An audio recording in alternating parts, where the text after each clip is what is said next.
matondo mingi na bino ba téléspectateurs obozo ka libakwa kolanda ka biso mokolo na mokolo na manaka na biso ya Vom Sport oyaka à chaque fois ko lakisa ba effet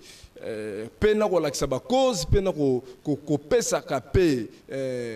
mayele pona ko luka ba solution ya ba cause ozo ko produit be effet ko nyoko la sport na biso tous les 12 disciplines et loko moko te ali ko marcher de tine manaka na biso ya Vom Sport oyo to salaka biso moko te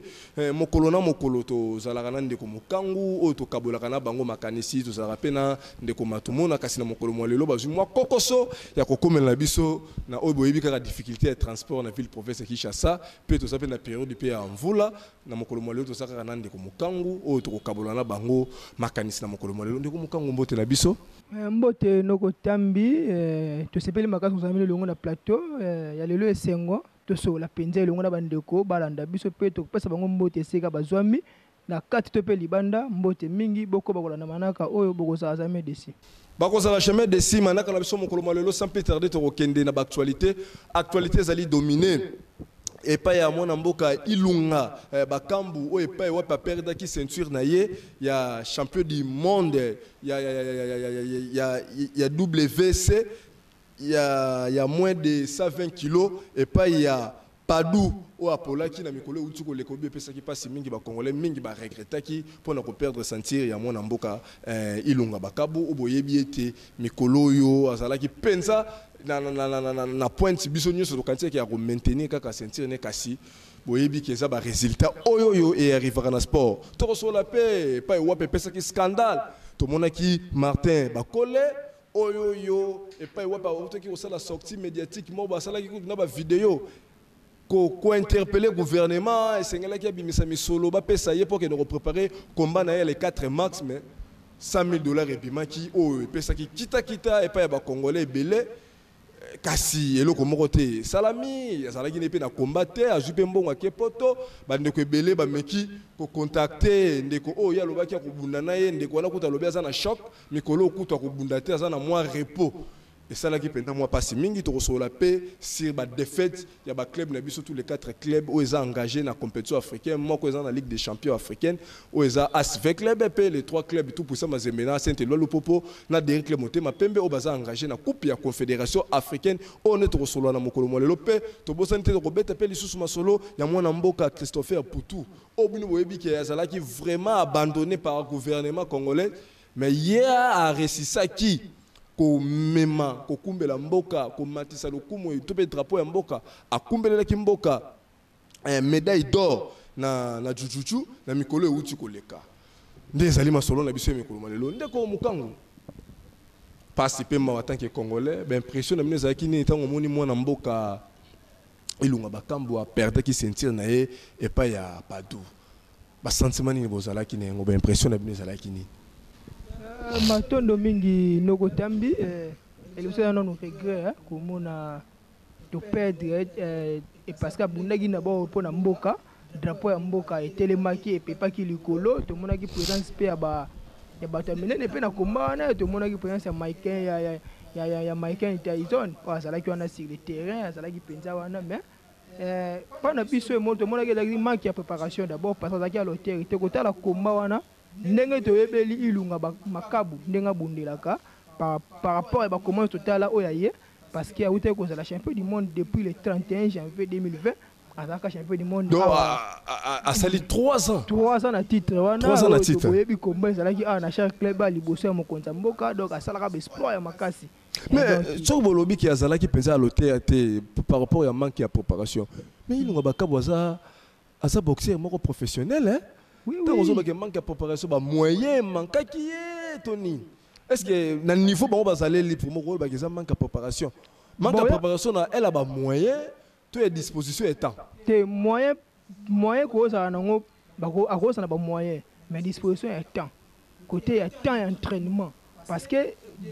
ça fait un temps bano ko mona sous te na makambo pena o etali ba entraînement na bango ya boxe. Azaki mingi to Kinshasa pour na pe ko la de la pe combat ya ndeko na bango abundaki awa Martin Bakole donc to ko ba pe pana ouais azaki donc to la ngambu na bango nano azaki pena na temps pena il y a makasi pour la préparation de combat, voire même avant une semaine il y a combat na azalaki na Congo. Donc azalaki na Kinshasa donc pour na biso to mona ke lokola azwa ki adversaire na déjà ki adversaire pas ebiki na betara bango déjà pas gagner pe c'est doigt. Le 31 janvier 2020 gagner muta gagner na c'est doigt. Et tout va bundaki na c'est doigt. Donc azalaki pena na peut-être comment négligence ko négliger adversaire mais o est tombé pesi ba conséquences parce que ba sali combat il y a 12 rounds. Donc kolando ko tala combat wana au mona ke te boxeur o aza pena manque de préparation aza autorité. Au mona pena ko deux fois na ring. Au mona pena coupe na donc ezakite par rapport il y a du vexer o ya kutana kine ezaki pena adversaire moko tout le bani adversaire moko détail par rapport à bon to roloba. Bah ça adversaire bah même poids d'égalité. Même beaucoup on s'en a bien le même poids. Mais na zolo ba to rose on a vu par exemple les 100 kg tout ça 20 ça 20. Mais kolande la PM so pe Fox o par rapport ya kutana kine na mokolo wana yango esalaki pomba te bolobi a conserver ceinture pendant 3 ans. Banda janvier 2020 si lelo mars 2023 si esalaki a perdu qui ceinture na février si na février 2023 eza moko mais la moni ba réaction ba congolais belé bazaki penza dessus hein monter ma passe mingi na défaite ya Ilunga Makabwa même pe biso moko qui décide très décide au tala combat wana ezaki pena déception makasi pona biso comment on a d'abord ndenga kweki na terrain ko na ring donc il a déjà ko perdre poids pour ceux qui boxeur ko na ring a perdre déjà ba point de jeu perdre déjà ba point déjà parce que au kwei et là ça que souffle nous c'est parce que c'est to yeso au kwei sous deux fois donc ndeko wana préparer pena conséquence pas ba ki muta ta ko bundana ya ebe ka na bundana champion du monde alors il faut à se préparer kitoko donc coup de chapeau na ndeko wana c'est doit parce que avec pena mais to pas la statistique na mukie par rapport à combat na a totalisé 32 combats, il a 29 victoires et il a 3 défaites. Donc il a 3 défaites, tu es yé, na koboto la ceinture. Koboto la ceinture, donc pour la peine, koboto la ceinture, pendant 3 ans. Donc il a qui pensa participer à régler, mais courage naie a forcé pour ça qui fait message à oui bande copie bande balandaki mais c'est bon. Tout ça derrière, pour ça, mon amboka. Azo bunda pour la drapeau. Tes affaires du monde étaient à forcer. À sur l'entraînement. Récupérer aux alibés au titre naïe. Aux alibés titre naïe, ndeko mukangu. Tout ça dans la boxe. Le lopena to baki tout bandé. Le lopena était na boxe pour les choc. Comme on a moko de quoi perdre ceinture, il y a champion du monde. Aux hommes on a eu avant d'inango pendant 3 ans à 2 mois. Et on perd encore dans le mois de février. Dans le mois de février, awawa. Bah téléspectateurs wana bolandi wana zalaki Ilunga Makabu obino nyoso boyebi tango perdre qui sentir na eto mona ki na réseaux sociaux bande ko belé vraiment bazalaki déci ba regret zalaki mais ba encouragement pe yaki ba encourager ki e kulutu na biso hebdo izuba to mona ime ba message na bango zalaki pensa ya malamu mingi ya ko encourager penza ndeko to yebi ki na mbala sima na Fox waza nango soka continuer sur ba entraînement pour la nini na mikoleko ya akwa susu kozonga na ngwende na ye ata pe ndeko television ya sela ki tweet a regretté ki fort na ngombe a fostifia ki a pesa ki sous by fort à continuer parce qu'il y a des magaïs déjà dans grand oui ceux qui déjà bataille zone maman qui est dans zone de maillot déjà zone dimé c'est que dans l'école pour bango ba battu ba sala ki mamba grave na box yebi ba mec ba comme ba bunda donc a sala ki penza tweet pour na bango et Martin Bakole mboke ningani ba misusu ba reprocher de ko Martin Bakole balobi un boxeur professionnel a ko sala jamais ba genre ba vidéo ya salaki Azo senga mbongo. Alobi atire na 2 semaines. Les 4 max à Rosala na combat. Et Pessu et Pesaki. Mais eloko na bane komi tout na ba congolais tanga ça qui message wana et choka ki moto nyoso. L'état bimisele mbongo, l'état bimisele mbongo, l'état bimisele mbongo. Ministre ya sport a s'impliqué dans quatre dossier. Tibaki Koluka ministre des Finances, mbongo ebimi 100 000. 100 000 les gagnants, il y a champion il y a Ligue 1. Il y a l'Inafoot. 100 000. Martin Bakole va payer qui. Tout le monde a accompagné nos confrères Nabiso, Israël Mutombo. Il y a Bosolo dans la politique. Il y a accompagné qui a Zumbongo. Tant que pas Zumbongo, tout le monde y est. Na Babilili, na Babilili, on a pas mataki moto. Tininga qui n'est pas c'est abongami. N'engé pe aswa qui pe pepo. Abima qui libande Congo. Mais par après, les Congolais moko baboni ko komituna. Ye combat ngo abeka osama les 4 na kinga. Na combo ya ndeko Congo kutu. Et comment qui a défection au bunda na ya sana difficulté ko tanga combo na ye. Ayi ko tanga soki kombo ndeko moko be wana batu babengi ko landela na 6 ndeko wana kuta sana choc. Asa pe na combat pe kutu te. Ndeko mukango. Tango moni on to lobani ni eza comédie na kata ya sport ya mboka na biso. Christopher Mputu, champion du monde, na Jiu-Jitsu a même qui médaille d'or. Tout sera tout rappelé Bandeko, Azaki abandonné par le gouvernement congolais. À ça la préparation na effort personnel na mbongo ya yemoko. A comment ba mikanda ndenge fa senga lisungi na ministère ya sport a tikala kozwata infranté. Christopher Mputu, bilili ndeko na bozomona wana. Champion du monde. Ata un fois ba pesa été. Mais tel si quand même drapeau mboka, champion du monde, médaille d'or. Na Jiu-Jitsu. Depuis des mesures, Martin Bakole ba bikutu dossier na ekutu, akwa même ko sala ta déclaration na te pour dossier na déjà comme qui déjà na suka. $100,000. Pe $100,000 na ça qui a tiembongo na poche combien ezate. Combien ezate. Deko mukamba impression na bino 2 poids 2 mesures koto Martin Bakole mbongo bimina bo pété $100,000 koto Christopher Mputu a nyokwami a combien biso même médaille mais au Martin Bakole yezu kutu $100,000 atene na mbongo na poche akene susu poto kovanda nini beaucoup expression na mino zakini par rapport il y a des effets oyo to kuté na on a jiu na boxe malobe pa na bino ingeta nokotambi eza patient eza regret soki bato bazangi guide bazangi batambusi okendaka na makambo échec par échec d'abord combat ya tozana likambo na ya ndeko Martin Bakole combat fiasco to bien bongo fiasco parce que combat donc biso mo to ndima ngo pena noté avant combat wana to ndima ka ngote donc ba doute déjà parce que ndeko wana o bango basala ki combat parce que ba bunda na bango ndeko wana na choc azana convalescence ako bunda te soki pendant 6 mois ou une année comme ça ndeko wana ko bunda te mais ya kesa la ba tout de suite pas bunda na ndeko wana est-ce que wana alors tokolo banini est-ce que Martin Bakole azala ki pena ba manager te ko ki no sala vidéo ya ko lelela mbongo bongo na combat o ezate noko tambi boyebi par rapport à la carrière na ye et ko affecter même carrière na été oui ça ko affecter logiquement ça ko affecter boyebi boto na mboka oyo ezalaki commission sur commission COP sur COP boyebi mboka onde tozaleli na toutes les fédérations na toutes les disciplines ya mboka na biso COP ezangaka te manyenye toujours manyenye est-ce que ba manager wana bayebi circuit wana bayebi situation wana tout ke babisa mbongo na gouvernement kene kosala nango soi-disant o baki kosala nango peut combien ça te appuyé par des journalistes ya média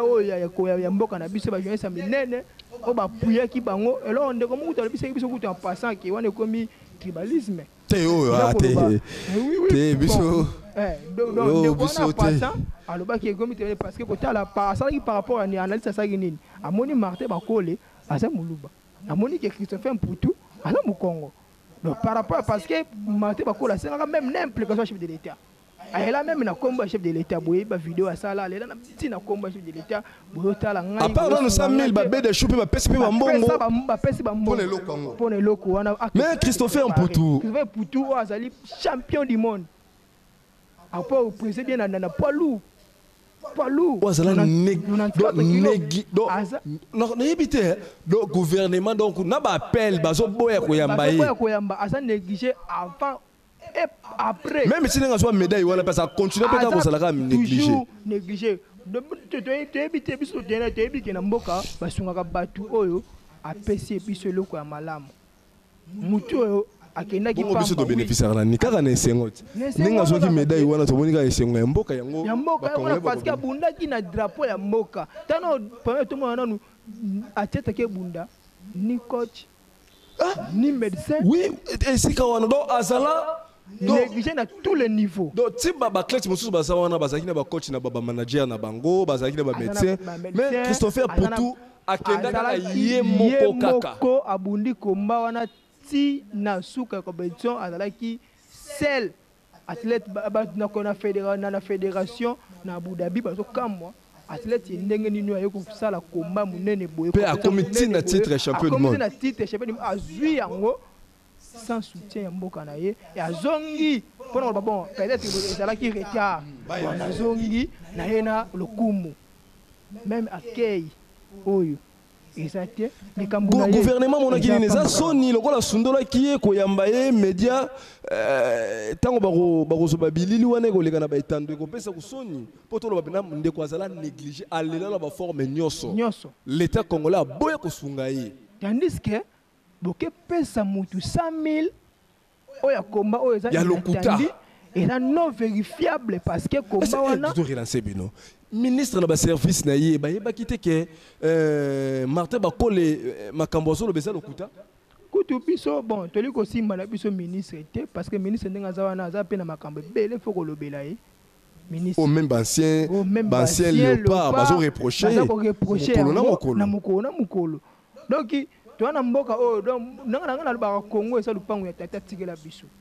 esa lupango na biso alors na kati lupango na biso ya Congo eza na bandako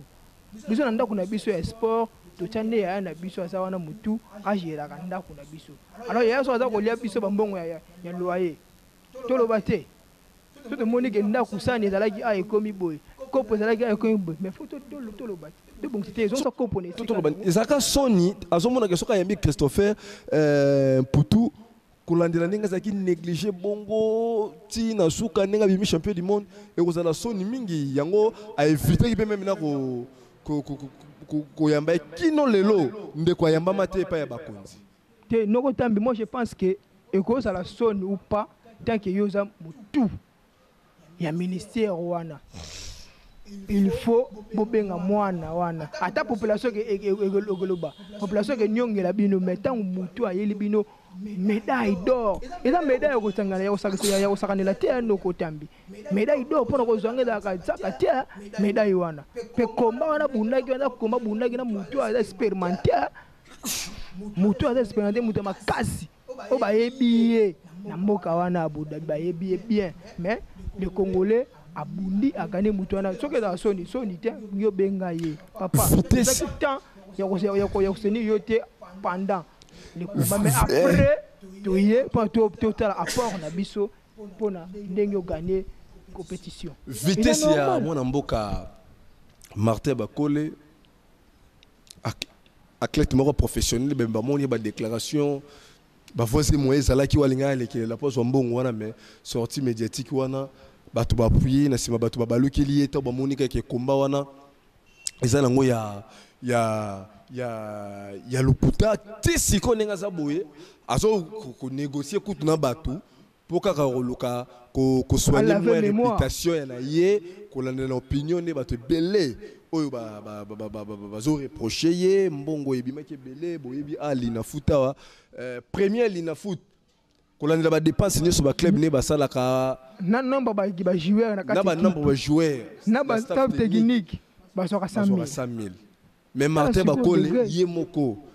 esika wana pena ministre sport toyebite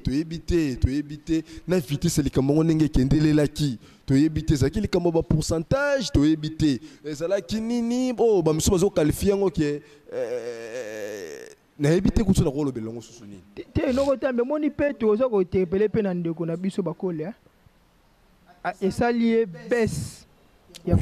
ya ba fanatique même le habite na combat na Congo akomaki le boxeur le plus aimé na ba Congo oui donc to linga ba Congolais ba linga ki mingi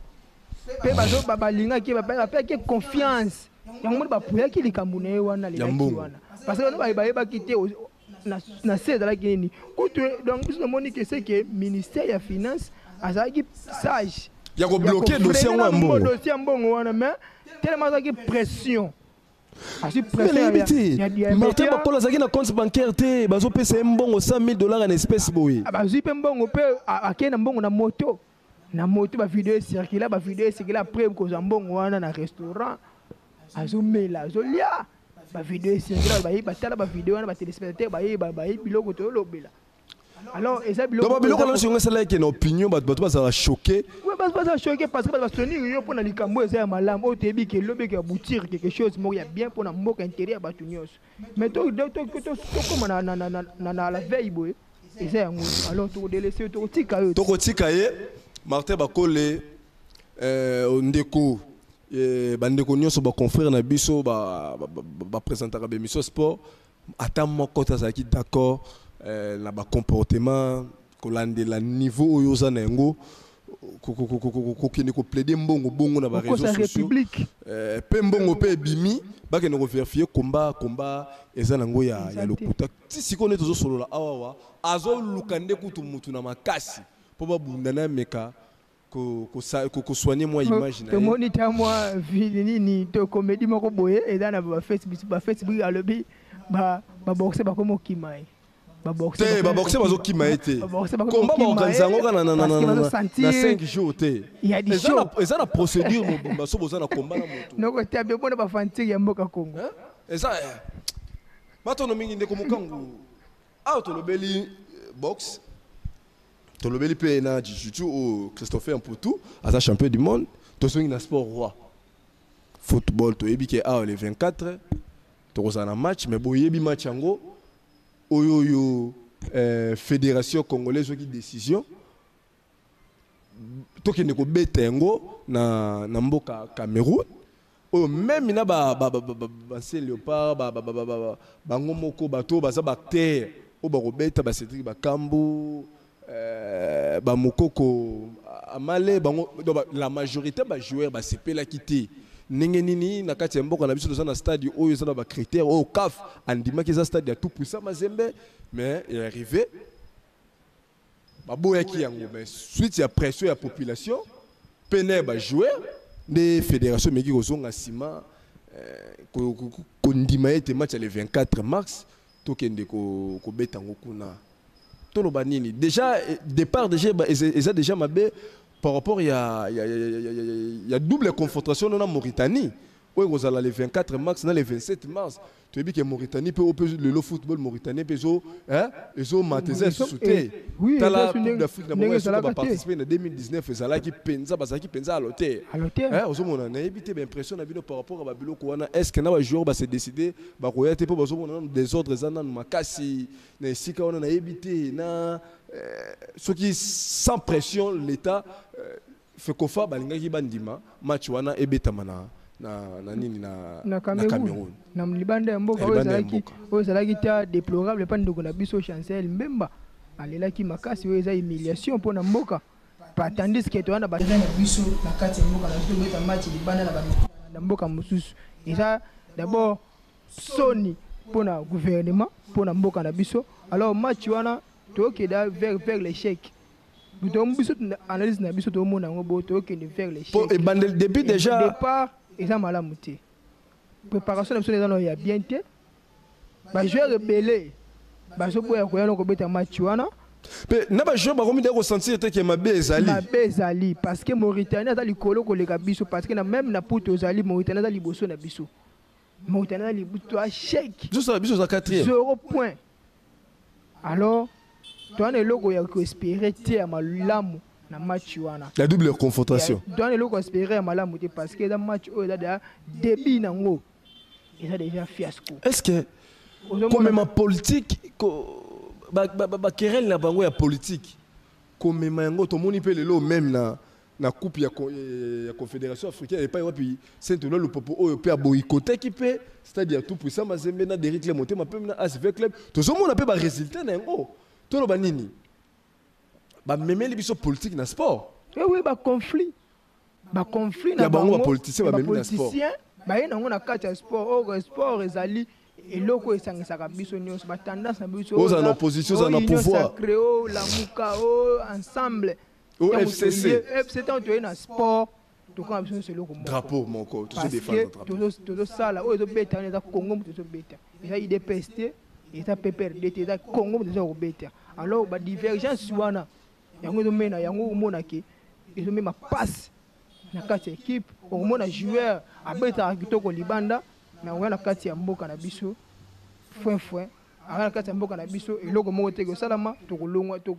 so tokonzaka biloko oyo tokende échec na échec otomona échec ya élimination ya event balongwe et disqualification ya I17 disqualification ya I23 ozomona beshek na beshek pe kokatana na biso na chan ya suka oyo eutia ya 2023 tala nde tolongwe yango football féminine inaperçu ekenda kaka boye esila équipe léopard ya bana basi abandonné ozomona ke esika o batu bazangi koyoka guide parce que le lupango na biso papa tika batela biso conseiller dans le lupango wana pour conseiller biso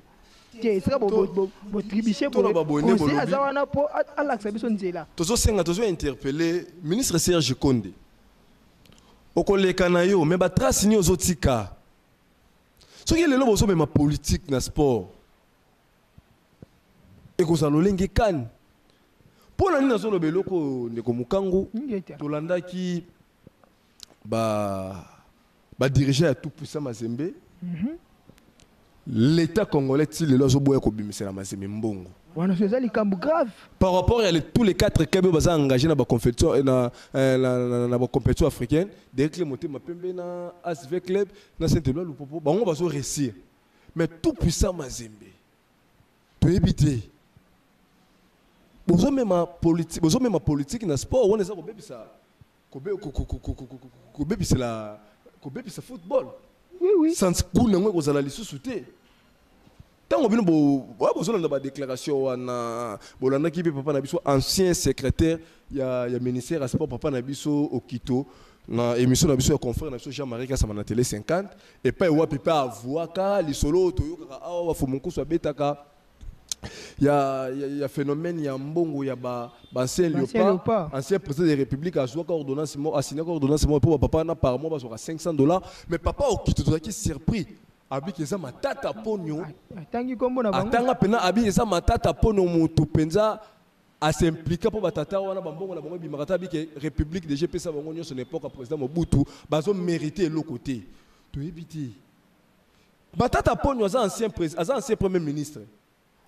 il lelo aganyaka $5,000 tant que ancien premier ministre nyonso ya mboka na biso en plus sénateur ting ngana bandeli nanu wana yepe servaki mboka pour lelo za sénateur ba papa na biso pe ancien léopard pe ba servaki pe mboka ba sepelisaki pe mboka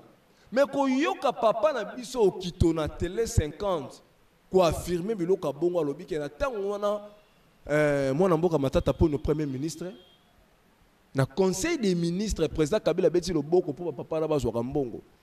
matata pour nous mutaloba ke République président Mobutu pesa bango nyonso bazo mérite te yoka langage bazo mérite te bazwa kasusu mbongo $500 mais matata pour nous République pesa ka $5,000 tant qu'ancien premier ministre yeka kate ba ancien premier ministre nyonso baganyaka $5,000 il n'est pas bénéficié d'un ancien premier ministre. Les sénateurs a gagné combien?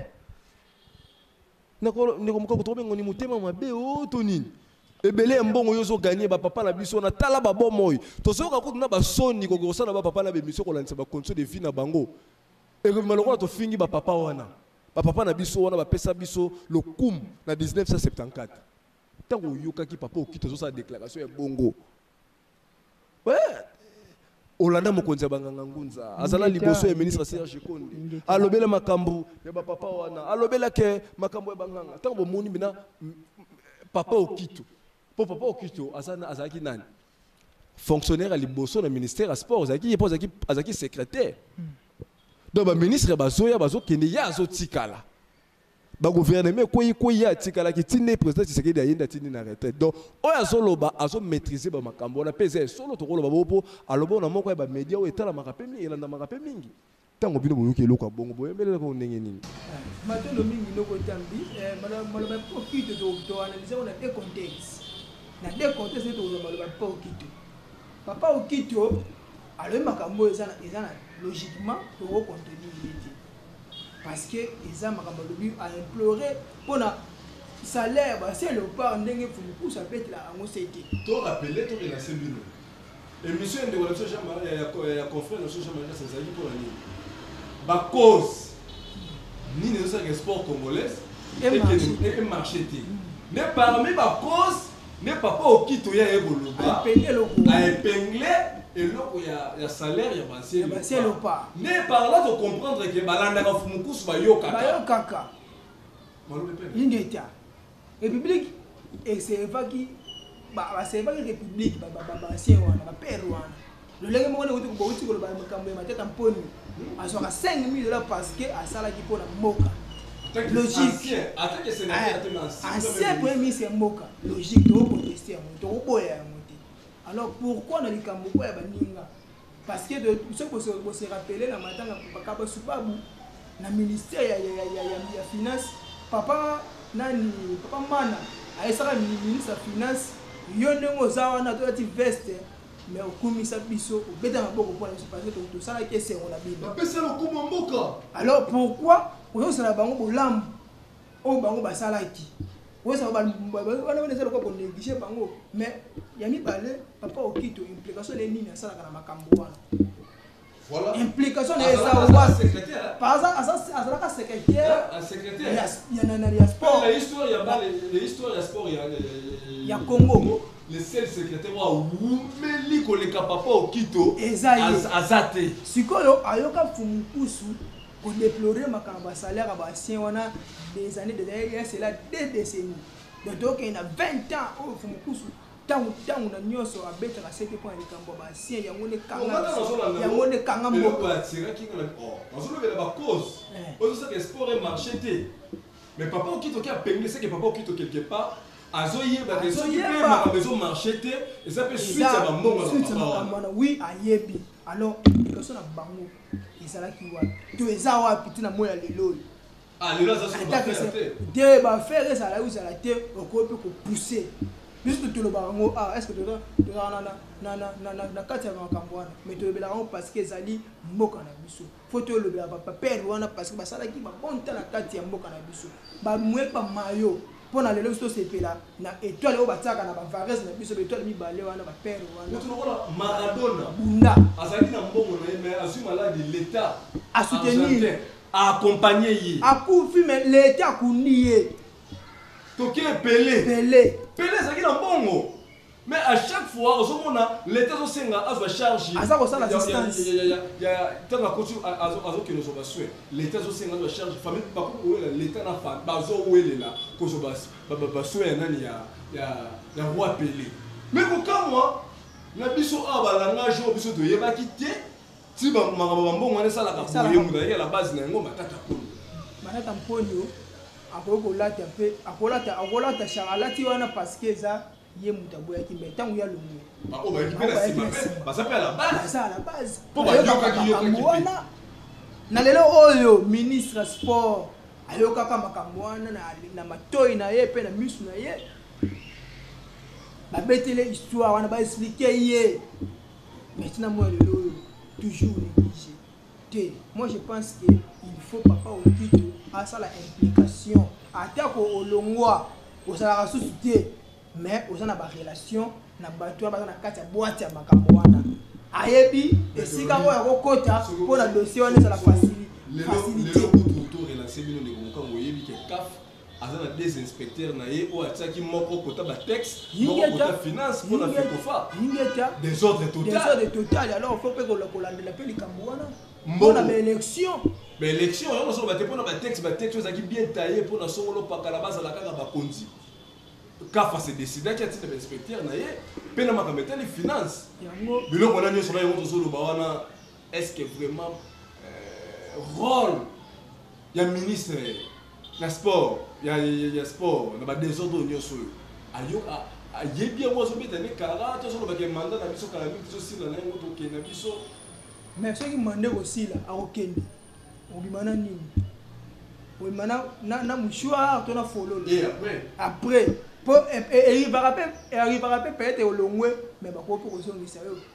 arrivaka mais ozongi pe baréclamera mwana mboka deni campagne nayebi te lelo nani Serge Konde vraiment départ na ye nayebi te soki baréclame na nini bakoréclame ye alors yango moneke soki tozangi kotosa motinda mi ata mokendo komona pasi eza kosala biso parce que balakaka biso ke motangisa koya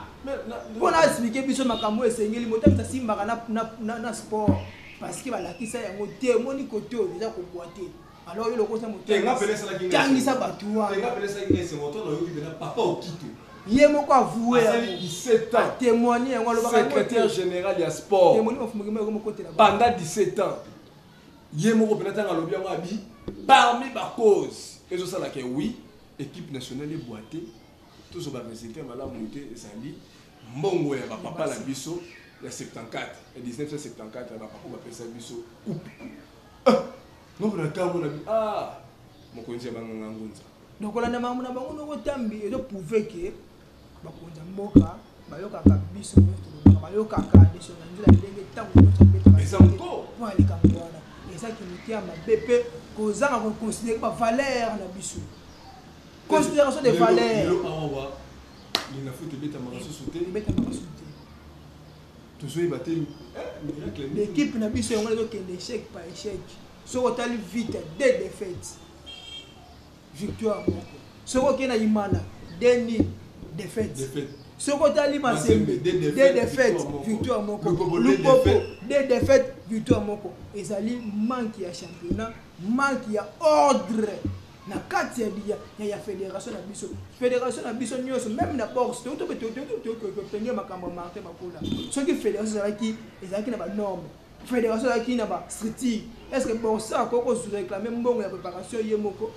aussi longtemps fédération ya boxe ezali elle est na fédération fédération ma boxe coûte déjà tu peut être ni déclaration budget fédération boxe coûte comme $100,000 tant non makambele ku budget siko ni déclaration pe ya président ya boxe no côté mais ça normal mboka ya il patala ko na réseaux sociaux ngi biso sutala ki yango bon tant atala ki déclaration en tant que père ya fédération wana parce que na fédération wana eza pe na sous président bazali o papa na biso ya renaissance papa moko asa président ya tête ya Kinshasa ya boxe de comment on se met to bendi suka te promettre aux téléspectateurs et spéciale émission pour les 24 max to sala yango to aller l'autre qui vient sur la boxe tout ça qui vient dans choc mingi ya ko perdre la ceinture ya mona mboka ilunga bakambo oyo ba congolais belé pela bazo linga na tango yo pe na scandale et salamaki ya $100,000 pour mona un boxeur un athlète professionnel lokola Martin Bakole ko déclarer mbongo ya bongo pe combat ya lokuta ça lokuta combat ya lokuta pe na masolo ezaki ya Christopher Poutou oyo atikala l'état atikala ata maya pamba azana ni manager akenda ye moko tinenga komi na suka azaye moko te base belé na jiji wana ba tête bakendaka bango moko bakendaka bango babundaka bango moko ni ba coach ni ba médecin et puis bakanyaka na bamboka na bakenda tokotanga bakomo tozonga lisusu ndeko ntango tobengi suka ya manaka na biso tozongisi matono mingi tokawoli lisusu plateau na biso lisusu ensemble malgré tata na biso matomona bakomeli biso te na mokolo lelo tobanzi na manako ezali koya bakokomela biso bakozanga te tosungamaki na nzela ya bilili epai ya ndeko mbala mansali lelo wana ndeko mabiala pe na monta tosungamaki epai ya ndeko na biso tata nsimba super na cadre awa tozwami awawa na Winner Palace oyo ataka na biso kadi mukendi topesi bi matono mingi na gérer na biso matoto bapesi biso susu espace awa mpona kosala manaka na biso tokutani susu na manako ezali koya botika la prochaine forme télévision botika la prochaine manaka na biso forme sport